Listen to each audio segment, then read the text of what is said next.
여러분 안녕하십니까? 세상에 나쁜 팔자는 없다의 사주 멘토 심평 선생입니다. 오늘은 지난번에 이어서 소띠가 내년 2022년 이민년에 좀 더 재물운을 높이는 방법은 뭐가 있을지 간단하게 포인트만 설명드리겠습니다. 소띠 여러분들은 집중하셔서 잘 들어보시고, 그렇다고 해서 무조건 다 이렇게 되는 것은 아니고, 여러분들이 생활하시면서 좀 더 본인한테 맞는 것을 잘 판단하셔가지고 활용하시면 좀 도움이 될 것 같습니다. 자, 일단 2022년 호랑이 해는 이민년이 되는데, 인이라는 글자는 이렇게 쓰게 됩니다. 그 다음에 이제 소띠는 이렇게 축자를 써서, 즉 뭐냐면 축이 인을 보게 되는 것인데, 일단 좀 주의해야 될 것은 뭐냐면, 그러니까 소띠가 공이다 주의해야 될 것은 뭐냐면, 우리가 이제 그 명리학의 고전에 보면, 옛날에 그 사주팔자를 공부하던 그 책에 보면 이 축과 인의 이 조합을 어떤 식으로 표현을 해놨냐면, 축이라는 글자는 보통 이제 방위로 얘기하면 수의 방위, 즉 뭐냐면 북방에 있는 물의 방위에 있다고 해서, 그 대표적인 게 뭐냐면은 해, 자, 축, 즉 뭐냐면은 그 이제 돼지하고요. 그 다음에 쥐, 그 다음에 소는 같은 동네 사람이라는 것을 의미하고, 그 다음에 호랑이로 시작되는 이 인부터 동방목국에 해당한다고 표현을 해놓은 그 서적들이 많습니다. 자, 그런데 이렇게 여기까지는 북쪽 수에 해당이 되고, 그 다음에 이 인부터 인묘지는 동방목에 해당하기 때문에 실제로 이 축, 자기의 그 띠가 축일 때 이것은 곧 수의 방위에 있는 것이니까, 소띠가 쥐띠를 만나거나 돼지띠를 만나면 같은 동네 사람이라는 것을 의미하는데, 이 호랑이라는 것은 정확히 수의 방위를 딱 넘어서 혼자 별도의 동방에 있는 아이기 때문에 이런 것을 고진과숙이라고 합니다. 즉 뭐냐면 이제 흔한 말로 동네 사람이 아닌 왕따가 하나 그 한마디로 이제 생겨났다고 일단 보시면 되는 겁니다. 그래서 보통 이런 경우에 소띠가 인을 만나게 되면, 고진과숙이라고 하는 것은 이제 조금 이제 그 외롭고 고독하고 뭐 이런 어떤 에너지로도 많이 설명을 하게 되는데, 좀 이제 그 긍정적인 의미보다는 조금 이제 안 좋은 의미를 많이 갖게 되는 경우가 있습니다. 그렇다고 다 안 좋은 것은 아니지만, 이 소띠가 호랑이를 만나게 되면 일반적으로 약간 고독해지는 성질이 일단 있다고 보시면 됩니다.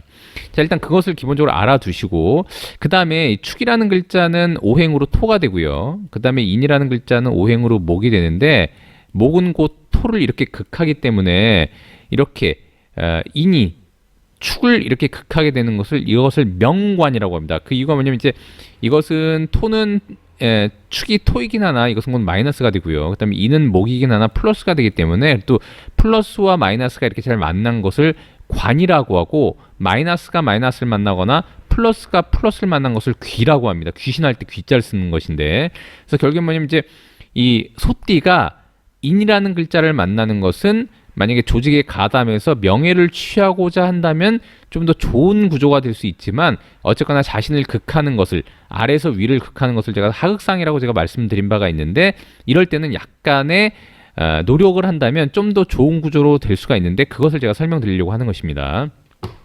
자, 우선 소띠가 이렇게 호랑이를 만나게 되면 옷을 입고 다닐 때는 기본적으로 붉은색이 일단 좀 좋습니다. 우선 이 소띠는 아까 제가 토가 된다고 말씀드렸고, 토는 돈을 곧 수를 돈으로 삼습니다. 그렇기 때문에 이제 기본적인 컬러는, 수라는 것은 블랙 컬러를 의미하기 때문에, 소띠가 만약에 개인적인 어떤 활동에 의해서 돈을 좀 더 많이 벌고자 한다면 옷을 입을 때는 블랙 컬러가 좋은데, 이 소띠 자체가 제가 아까 뭐라 그랬냐면은 북방 수계에 있기 때문에 어쨌거나 차가운 동네란 말입니다, 이게. 근데 이제 거기에 또 이 블랙을 가중시키면, 술을 가중시키면 돈을 번 데는 유리할 수 있으나 건강적인 측면이라던가 정신적인 측면에서는 약간 좋지 않을 수가 있게 되고, 또한 우울감이 살짝 생길 수가 있기 때문에 그런 측면 약간 부정적이라고 할 수가 있게 되는 것이죠. 근데 요 인이라는 글자는 동방목국이라고 제가 말씀드렸는데, 컬러로 얘기하면 그린 컬러, 푸른색 컬러가 되게 됩니다. 자, 그런데 아까 제가 뭐라 그랬냐면 인이라는 글자가 소를 이렇게 극하기 때문에 다이렉트로 하극상이라고 제가 말씀드린 바가 있지 않습니까? 그래서 만약 소띠가 약간의 붉은색 컬러를 좀 더 가미해서 입는다면 이 인이라는 글자 붉은색 컬러는 곧 화를 의미하기 때문에 이렇게 화를 의미하기 때문에 목이 토를 다이렉트로 극하는 것이 아니라 목생화, 화생토 이런 식으로 돌려서 본인한테는 좀 더 에너지가 자연스러운 흐름으로 올 수 있게끔 만드는 것이 바로 붉은색이 됩니다. 자, 그러니까 소띠 같은 경우에 특히 이제 남성분들은 사실 레드 컬러를 입기가 좀 수월치가 않지만 여성분들 같은 경우에는 이 붉은색 계열의 컬러를 많이 입을 수가 있기 때문에 좀 더 일단 낫다고 보고요. 꼭 붉은색이 아니더라도 붉은색의 형태로 가미된 약간 자줏빛이라던가 아니면 이제 보라색이라던가 여성분들 같은 경우는 핑크색도 일단 나쁘지 않고요. 그런 컬러를 좀 더 입는다면 본인한테 에너지를 좀 더 가미해서 좀 좋은 쪽으로 일단 발전시킬 수가 있다고 보시면 되고 아까 제가 말씀드렸다시피 이렇게 축이라는 글자는 수의 방위에 있기 때문에 약간 어두운 컬러라고 일단 보시면 되는데 자 그런데 수라는 것은 밤을 의미하고요. 그 다음에 이 축이라는 소띠 자체가 겨울을 의미하기 때문에 일단 서늘하고 차가운 기운이 많게 되는 것이죠. 그래서 일단 본인의 어떤 그 건강적인 측면에서도 화를 필요로 한다고 볼 수가 있게 됩니다. 그래서 화라는 것은 컬러로 보면 붉은색이 되니까 붉은색을 돕는 글자가 바로 요 목이 되는 것이죠. 즉 뭐냐면 불이라고 하는 것은 나무가 있어야만 장작이 있어야만 태울 수가 있으니까 이렇게 한마디로 이제 목은 불을 태우고 불은 다시 토를 이렇게 에너지를 주게 돼서 축생한테는 좀 더 좋은 컬러라고 일단 볼 수가 있게 됩니다. 그래서 그런 부분을 잘 참고하셔서 일단 옷을 입을 때 좀 사용하시면 좋고요. 두 번째는 이 방위에 관한 부분이 있는데 방금 말씀드렸다시피 이 화라고 하는 방위는 이 소띠 자체가 북방 수국에 있기 때문에 좀 차가운 방이라고 제가 말씀드렸지 않습니까? 그래서 더욱더 어둡거나 추운 방위로 이동하게 되면 다른 구조에 비해서 약간의 우울감이라던가 기분이 가라앉는다던가 이런 게 있을 수가 있는데 만약에 화방이라고 하는 것은 곧 남양을 의미하게 됩니다. 그래서 남양으로 간다 그러면 여기 장작도 있고 그래서 이것은 원래 북쪽이 되고요. 그다음에 남쪽으로 이동하게 되면은 좀 더 따뜻한 기운이 들어오게 돼서 이 축생한테는 좀 더 좋게 되고 특히나 만약에 이 축생이 이 소띠가 조직에 가담해서 근무를 하고 있다고 한다면은 이사를 가거나 할 때 남양으로 이동을 한다 그러면 좀 더 승진에도 좀 유리한 기운을 가지고 올 수 있다라고 일단 보시면 됩니다.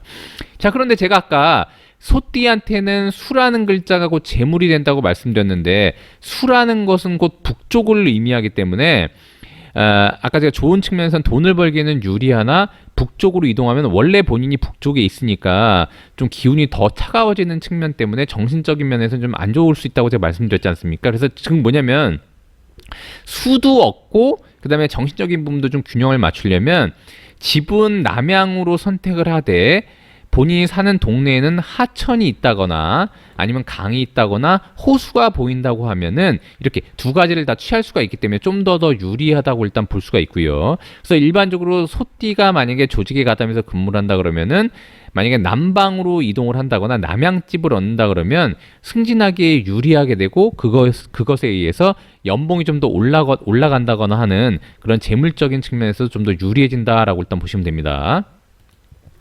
자, 그 다음에 축생 같은 경우에는 좀 더 이제 그 바라봐야 될 거 있는데 아까 제가 남양으로 이동을 하면 좀 더 좋다고 제가 말씀드린 바가 있고 그 다음에 이제 그 화라고 하는 것 자체는 아까 제가 여기도 말씀드렸지만 컬러는 붉은색이 된다고 제가 말씀드렸지 않습니까? 근데 좀 유의할 것이 있는 것이 축생이 남향의 대표적인 방위가 어디냐면은 한마디로 오가 됩니다. 우리가 보통 정오라고 하면 태양이 가장 강렬할 때를 의미하게 되는데 이렇게 인과 오가 만나게 되면 화를 만들어내고 화는 곧 본인을 생하게 되기 때문에 좀 좋은 거라고 할 수가 있겠지만 이 오라는 글자, 이 화의 대표적인 글자인 오라는 글자는 축과 곧 원진을 만들어내기 때문에 비록 본인한테 도움이 된다고 하더라도 약간의 부작용이 있을 수 있다는 것을 일단 감안하시면 되고요. 더군다나 중요한 것은 뭐냐면 또 화의 방위에서는 사라는 글자가 있습니다. 사라는 것은 본인과 이렇게 합의되는 글자가 되기 때문에 일단 나쁘지 않은데 이 인이라는 호랑이라는 글자와 형이 되기 때문에 특히나 이 인년에 뱀띠를 만나거나 아까도 말씀드렸다시피 오라는 글자를 만나게 되면, 그러니까 한마디로 말띠를 만나게 되면 본인과 원진을 짜게 되고 그다음에 인과 사가 이렇게 형을 이루기 때문에 약간의 부작용들이 일단 있다고 보시면 되고요. 그다음에 좀 더 피해야 되는 구조는 뭐냐면 이제 유라는 닭띠 구조가 있는데, 이 닭띠 같은 경우에는 본인과 이렇게 합의되기 때문에 뭔가 일단 나쁘진 않지만, 인년에는 인유가 이렇게 원진이 되니까 이것은 곧 뭐냐면 축이 볼 때는 본인의 조직을 의미하고, 조직과의 원진 관계를 이룬다고 하는 것은 일정 부분에 약간 부조화가 있다고 일단 보시면 됩니다. 그럼에도 불구하고 이 뱀띠라던가 그 다음에 닭띠 같은 경우에는 어쨌거나 축과 이렇게 삼합을 이루는 합의되는 구조기 때문에 좀 더 노력을 하면 다른 띠보다는 약간의 갈등이 있다고 하더라도 좀 원만하게 일단 풀어질 수 있다라고 일단 보시면 됩니다. 일단 축생 같은 경우에는 본인 자체가 아무래도 북방 숙에 있다고 제가 말씀드렸기 때문에 일단 차가운 한기가 있는 구조니까 일단 어떤 사람을 만나든지 간에 좀 더 밝은 사람, 그 다음에 좀 낙관적인 사람, 물론 쥐띠도 건 마찬가지입니다. 그래서 그런 사람을 만남으로써 본인의 팔자에 약간 추운 쪽으로 균형이 무너져 있는 거, 이런 것을 조우라고 하는데, 한마디로 이제 조우가 맞지 않으면은 정신적인 부분이라든가 기분에 있어서 상당히 좀 영향을 많이 끼친다고 보통 얘기하게 됩니다. 그래서 축생 같은 경우에는 내년에 인을 만났으니까, 호랑이를 만났으니까 장작을 얻은 것이고, 그다음에 불을 얻으면은 본인을 돕는 글자가 되기 때문에 일단 나쁘지 않고, 그런 측면에서 좀 더 밝은 사람을 만나는 것이 일단 좋다라고 일단 보시면 됩니다. 아까도 말씀드렸다시피 소띠가 인을 만나게 되면 이것은 곧 고진과숙이 돼서 약간의 고독할 수 있다고 말씀드렸는데, 고독한 와중에 더 우울한 사람을 만나면은 본인한테 일단 더 마이너스가 되게 되는 것이죠. 그래서 밝은 사람을 만나되 본인과 이 정신적인 측면에서는 좀 더 도움이 되는 사람을 만난다면 상당히 좀 좋은 구조로서 호랑이띠의 본인의 사회적인 활동도 좀 더 좋은 쪽으로 발전할 수 있다라고 일단 보시면 됩니다. 자, 오늘은 제가 이렇게 간단하게 소띠가 2022년 이민년에 재물운을 올리는 방법에 대해서 간략하게 설명을 드려봤는데요. 여러분께 도움이 되셨길 바라고요. 도움이 되셨다면 구독과 좋아요 부탁드리고, 여러분이 구독해 주시면 희망은 제가 드리겠습니다. 이상 세상에 나쁜 팔자는 없다의 사주 멘토 심평 선생이었습니다. 감사합니다.